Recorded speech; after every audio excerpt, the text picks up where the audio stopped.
A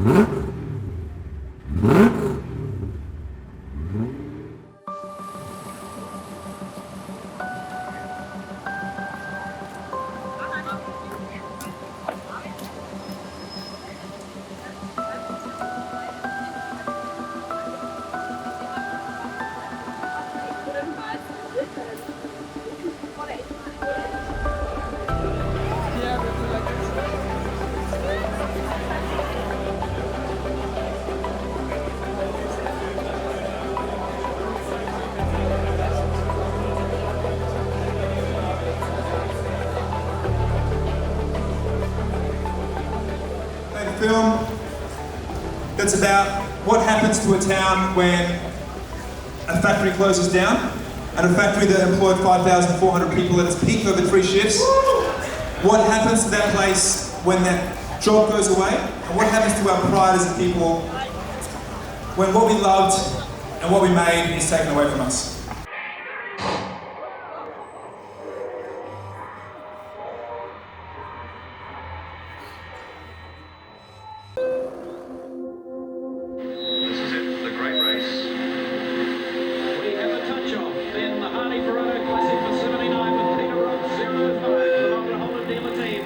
Interview 1 with Brock Barnes at Lyle McEwen Hospital, May 1st, 2022. Tell us how it all started, mate. Perfect system. If we're the masterclass stars, and anyone can join, we just need one thing. What's that? $1 million? No, seriously, the world is one big game of Monopoly and our generation's come into it too late. All the hotels and houses are stacked. And we're just left to shell out, just to move on. Just to live. You can never do anything to make me stop loving you. Jesus, Mum. But I can't help you if I don't know what's wrong. How could you help me? I thought your old man was coming. He wanted to, but got caught up with work. What's he do?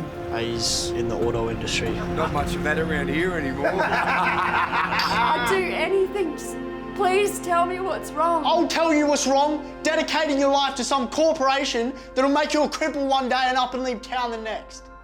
How does it feel to be a millionaire? I feel nothing.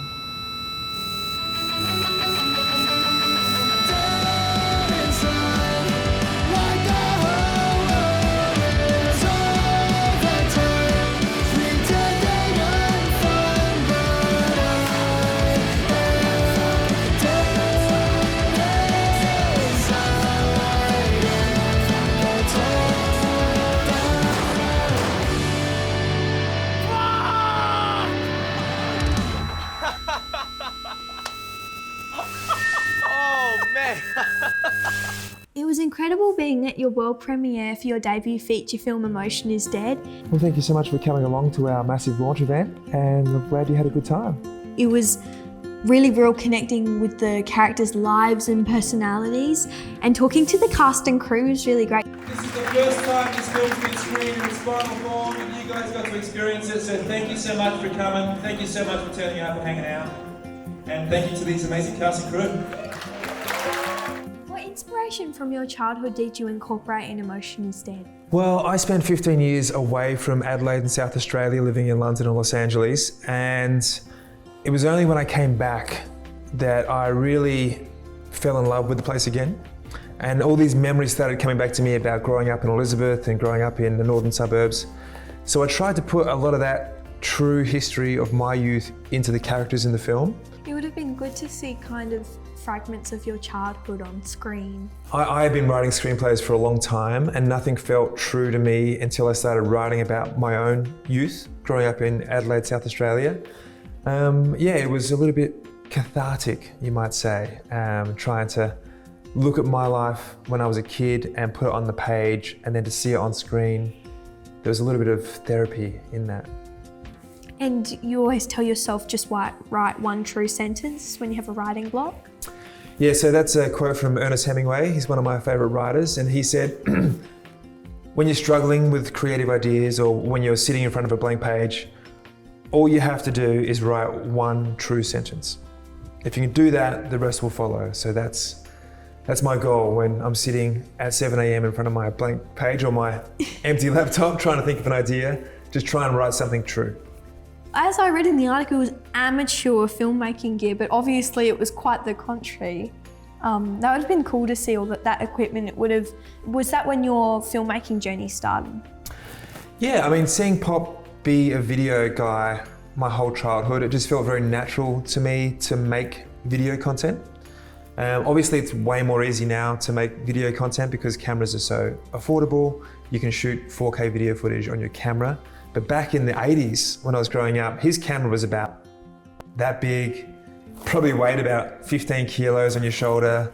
It was huge, and there was a VHS tape inside the camera, so it was film, actual film. So it was different times. When you hit year 12 and those subjects like that, did the more vocational projects, I guess, that you might have done, did that get kind of drowned out with academic and social pressure? Yeah, I think the direction I took in high school was more English, geography, history. I wanted to learn about the world. And the technical side of filmmaking probably slid a little bit. So I put the camera away and really wanted to learn about how the world worked. And I think that has helped me as well to combine my love of philosophy, a love of travel, a love of history with my experience and understanding of the practical side of filmmaking. To put those two together to make films really pushed me in the direction of my first few documentaries. It isn't until you go away to these big cities and to Europe and to America and to travel in South America and even Africa and Asia that you understand how special we have life here. The audition process for Emotion is Dead would have been quite extensive. What parts of yourself did you see in Jude? Yeah, well, the audition process was pretty amazing because I, as I said, was pretty new to Adelaide. So I didn't really have my finger on the pulse with the local talent here. And coming back to Adelaide, I wasn't sure if there was going to be the quality of actors here required to make the quality of film that I wanted to make. But I was really pleasantly surprised about the amazing crew and the amazing cast that we have locally here in South Australia to make Emotion is Dead. To find Jude, we put out a casting call for someone that was from the northern suburbs. That was very important to me. Jude's from Salisbury. The actor had to be a skateboarder or had to have the ability to at least ride a skateboard. And Jude is a very good skateboarder. He can do hill flips and kick flips and ollies and all these kind of things. And it had to be someone that was 16, 17 years of age so that the crimes that they perpetrate on screen are seen with a little bit of empathy and a little bit of innocence. Because if we had an older actor, it might come across as more as a criminal. And you wouldn't feel so empathetic and you wouldn't be on their side as much. Dude, how does it feel to reconnect with some of the cast and crew that you haven't seen in a while? Oh, it's so good. I haven't seen these guys for ages, but I'm glad everyone's coming together for tonight. Hopefully a lot of people will enjoy the film tonight. Yeah, it's great to see everyone, yeah. What did you have to do to prepare for this role? Well, I really had to tap into the character because there's parts of the character that are similar to me, but a lot of Brock is very different. So I really had to work through trying to tap into how he's thinking and feeling. Yeah, that's probably what I spend the most time on. Yeah, and moving on from like what you had with the connections with him, what was your relationship with the character? Well, like Brock, I grew up in the northern suburbs as well, skating with my friends pretty much the whole time I grew up, so I really related to that side of him. But I'm a more outgoing sort of person, and Brock really isn't, so that's probably where the biggest differences were. But yeah, I think I tapped into that all right and played the character. I'm sure. I'm very excited to see all the performances with the characters. Yeah. What were some of the challenges from acting this in particular? The biggest challenge playing Brock was definitely that I couldn't show emotion with my face or anything like that because he doesn't show his emotion at all. There's only a few times in the film where he really shows his emotion. So I had to figure out different ways to keep it entertaining and keep the character believable. Yeah. No, definitely. It's very fitting with the title Emotions. Yeah, it is. Where did the inspiration for the, I guess, the $1 million and the real estate, all that come from? And being able, like, we've come into the world too late and the world's a game of Monopoly. Yeah, so for me, the biggest theme of the film that I wanted to explore was generational inequality. So young people, millennials and Gen Z, the next generation younger, which is probably you, they're faced with a society where a lot of them can't afford to buy a house. They can't get on the property ladder, and property is how most people get their wealth. Their wealth for themselves and their future generations. That's how they grow their wealth and become self-sustainable. So Brock, in order to jump on the property ladder as it is now, what he needs is $1 million to get started. And so that became the goal for me, is if someone doesn't want to work for a company like Holden's that might leave town and leave people unemployed, if they want to be their own boss and self-sustainable economically, they need about $1 million to get started on that journey. So that's why Brock is on the journey to get $1 million. He doesn't want to be an employee because he's seen the damage that can have on someone's life when a company closes shop and leaves town. There's been a family trauma that's hit his life because a company has made his father unemployed and closed down the factory and left. So he wants to be his own boss, and he's learning how to do that, but learning from the wrong sources. He's learning from his rich, wealthy, well-to-do university frenemy, Hunter, and Hunter gives him some very bad advice. I heard that you umpired for the SANFL under 16s and under 18s football. Did your experience and your family connections with football influence your 4 consecutive productions relating to AFL and AFLW? Yeah, that's right. So I wasn't good at football, so I became a football umpire, and a football umpire doesn't get hurt and they actually get paid to do the job. So that was pretty good for me. I umpired SANFL for 4 or 5 years, did a few reserves, grand finals. It allowed me to pursue my love of football without any concerns of bodily harm, and that was fantastic. When I came back to Australia in 2020, I was just fortunate enough to be in the right place at the right time for Making Their Mark, which is an Amazon Prime series about AFL football. I just happened to land 1 or 2 weeks before they were crewing up for that, and it became the biggest documentary series in Australian history. And yeah, it was amazing. I was embedded in the Crows for a whole year. And Fearless was a good insight into the AFLW. Some of the things the women said, even in just the trailers, was incredible. Yeah, Fearless was the year after that, or maybe 2 years after that, and that was a documentary series on Disney Plus about AFLW football. So I was embedded in the Crows AFLW side for a whole year. And we were at every single training session, we were at every single game, we travelled to interstate games with them. So yeah, it was amazing to be a fly on the wall. Definitely. And it's really incredible how the women break through, even though a lot of people say, like, why is your daughter playing a rough sport? That was some of the words in the trailer. I think it's really good to empower everyone to be able to pursue a career in AFL and AFLW. And I think it was really good how you represented that. It was really good. Yeah, it's crazy to me how long it took to get the girls' game up. Like, it's only in our lifetimes, less than 10 years ago, the AFLW started. And I remember I was living in London at the time, and they had the first AFLW game and it sold out, and there was a capacity crowd there showing support for these women playing this professional sport. And it touched me, it moved me emotionally. Guys, you have dived deep on the research here. Oh, thank you. The umpiring stuff, they haven't talked about that in 20 years. You went to Faith Lutheran College for your secondary schooling. What kind of insight did you have from seeing both sides of town?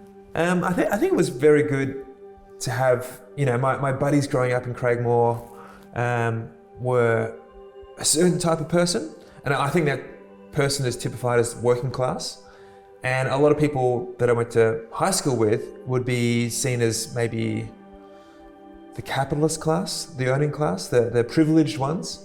And I was kind of in the middle, I found, of those two subsets. And those two subsets are what represent the main characters of Emotion is Dead. Brock is kind of in the middle. So he's from this very working class suburb in Elizabeth, but he goes to a fancy university where he's doing very, very well in economics.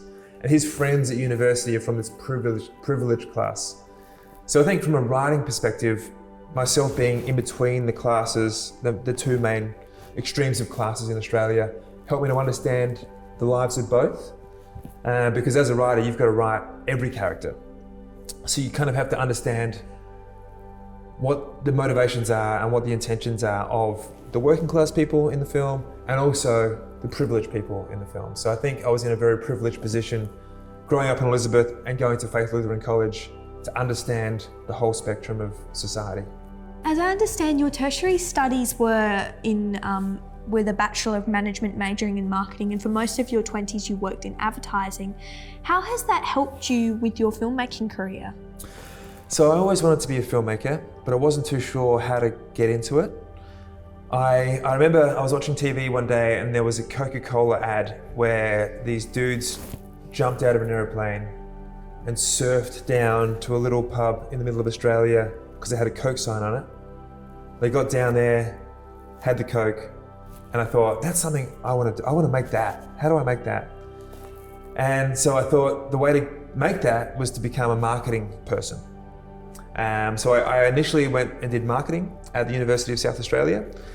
And it turns out that wasn't the career path that I should have gone on to make that. What I wanted to be was a commercial director. And the path I took was more like a marketing strategist. So for 8 to 10 years, I was working in the ad agency world, working in marketing strategy, working with briefs, creating briefs for commercials, but then giving those briefs to commercial directors to make that content. And I was always very jealous of these commercial directors that actually got to make that content that I was briefing while I was wearing a suit and stuck in an office. So it wasn't until 2009 when I was living in London that I thought, I'm gonna get rid of this agency career, this marketing career, and I'm gonna do that commercial directing job. And that's when I went back to film school, met film school, did a master's in filmmaking, and I think my agency work helped get me to that point. And then when I graduated, it helped me have the contacts in the agency world to make my first few little films. So when you graduate from film school, it's very hard to know what steps you need to take to become a full-time filmmaker. And when you want to become a full-time director, it's very hard to, there's no real step ladder in place. You're either making a film as a director or you're not. So I was graduating in a very amazing time for video content. It was the birth of YouTube, basically, 2009. And all these brands around the world wanted to make not just TV commercials, but online content. And they had small budgets to make these online videos for YouTube, 3-minute videos for YouTube, but sponsored by brands. And that had never really been a thing before. So this was my pathway to becoming a commercial director. So I made some online videos for brands like Coke and Chevrolet and Nokia. And my first ever branded content video that I made for Coke Zero was a documentary about a young dancer in London. And that actually won a MoFilm Award at Cannes Lion, which was pretty amazing. And that really was what set me on the path to becoming a full-time filmmaker. Growing up, how did you develop such incredible communication skills? This is a very important skill for young people to have, and sometimes when we're getting consumed by technology, it's less apparent in the younger generation. I'm always on a journey to improve my communication skills. I love to talk with meaning. I want every single one of my words to have truth behind it and be as clear as possible with what I want to say and try and talk from the heart as much as possible. But I struggle with that. I struggle with putting myself in front of camera. I'm definitely more natural behind the camera, but promoting emotion is dead. I've had to do things like this and put myself out there a bit more and be the face of the media. And I'm slowly coming to terms with that, but it's not a comfortable thing for me to do. How do you think young people, when they might be more introverted, how can they acquire those social and communication skills? I think I'm definitely an introvert as well, but when I'm really passionate about something, when I love something, I will go the extra mile and put myself out there and make myself uncomfortable because I know that it's worth it.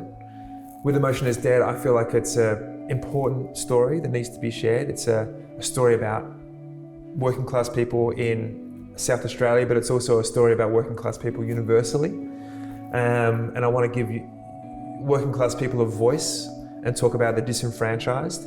So with that intention in mind, it makes it easier for me to put myself in situations like this that I'm not comfortable in, put myself in front of camera, and record videos of me on tour, communicating with other people.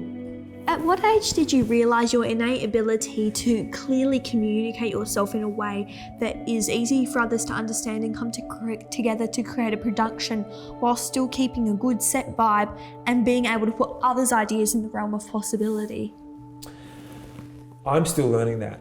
I think I've got a long way to go with how I work on set. I've got to say though, we shot 40 days for Emotion is Dead. And on the 40th day, I think we almost got to perfection. You know, we had a very good energy on set. There was clear communication, almost a lot of non-verbal communication between the different departments, the camera team, the lighting team, me, hair and makeup, wardrobe. And I think Emotion is Dead is like the perfect practice ground for me as a feature film director. On the first day of shoot, I was very green. I was very stressed. My energy levels were maybe too intense. I was so worried about getting the shots in the day. I had too many shots planned for the day. But by the end of the shoot, I think we'd really honed our workflow. Not just me, but like Johannes, our cinematographer, Tom, our sound man. We all had our workflow down packed. We had our shot list polished, and we worked out you can only really get 30 setups a day, 30 shots a day. And it's continually evolving, and hopefully the next film will come at it from that polished position. How was it taking Jude on a journey from start to finish, putting the emotion out? Because as you said before, he couldn't show emotion until the very end of the film. What I did do to Jude is make him do the impossible as an actor. I made him make people like you, is what I said to him. Make people like you, but you can't show any emotion. For 95% of the film, you can't smile, you can't frown, you can't do anything with your face that shows that you're happy or sad. And this is the only skill an actor has, the ability to emote. And I said, you can't do that. So he had to somehow find a way with the way he was looking at things, the way he was holding himself. He had to somehow make people feel something for him and his character and be interested to watch him and his character grow and evolve and learn without showing any emotion. And he nailed it. People really love his character, and people find the film very engaging, even though our lead actor isn't showing any emotion.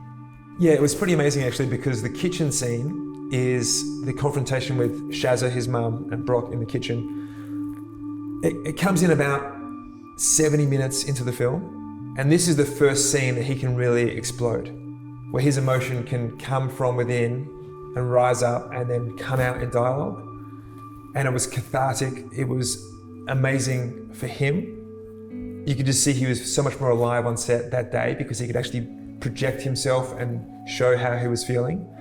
And it was just electrifying for the crew as well, like to be able to be there and see Jude project like that and yell and show how he was feeling on the inside for the first time. It was electrifying. You did a very good job of it. It was an incredible film. I haven't seen a film that's actually really connected me like that for a long time. Emotion is Dead needs to be seen in a dark room with other people on a big screen in a cinema. So I decided to do that myself. I decided to self-distribute Emotion is Dead, and I've now booked in 33 cinemas around Australia that the film will be screening at, and this is mostly independent cinemas, a lot of regional cinemas, but we're going to every single state. I'm going to travel with the film, so I'll be going to every single location. It's a single event screening where I'm going to be doing a director's introduction and a post-screening Q&A in each spot. And that was the way to do it. That was the only way we could really get Emotion is Dead into cinemas. What advice would you give to people who might have a film on the way or have a film that they want to self-distribute? It might not be something that commercial cinemas are particularly interested in. What advice could you give to them if they just want to get it out there? Well, my whole ethos for this whole film is just do it yourself. So no one gave me money to make this film. I didn't get any funding from any government bodies or any studios. It was just me and my mates, and then the extended people that we met on the way. They just got together, got our gear together and just did it. And we made a feature film, and it's now in cinemas. And I think the more you can do yourself, the better. I think it's the most limiting thing is to sit around and wait for someone to give you the opportunity to be creative. We have everything at our disposal now. We can shoot 4K videos on our phones. we've just got to go and do it and put ourselves out there. And it might not work and it might not find an audience, as my first 20 years of filmmaking is proof of. But this one has worked, and this one is getting amazing reviews all across the media. We're filling cinemas on our event screening tour, and we're just doing it DIY style, and it's working. Love the DIY. That's fantastic advice, and I hope your tour around Australia goes fantastic. Your well-travelled road to your final passion is an inspiration to us all and will inspire many creatives to follow whatever it is they are interested in pursuing. Thank you for being with us on Inspired By during this very busy time for you. Thanks for having me, Isabella. I've got a little gift for you. So, thank you. Emotion is Dead. We're calling it the most South Aussie movie ever made. And we're giving away iconic SA goodie bags full of food and drinks and goodies from SA brands. So fruit chocks. That's for you. Thank you. Oh, I did wow. this portrait. Look at this. And I thought it was so fitting when you walked in the door. Same outfit, same everything. So. Oh, you got the grey and the beard and everything. Amazing. There's some chunky eyebrows I got there. Did you do this? Yes. Wow, good work. Really good.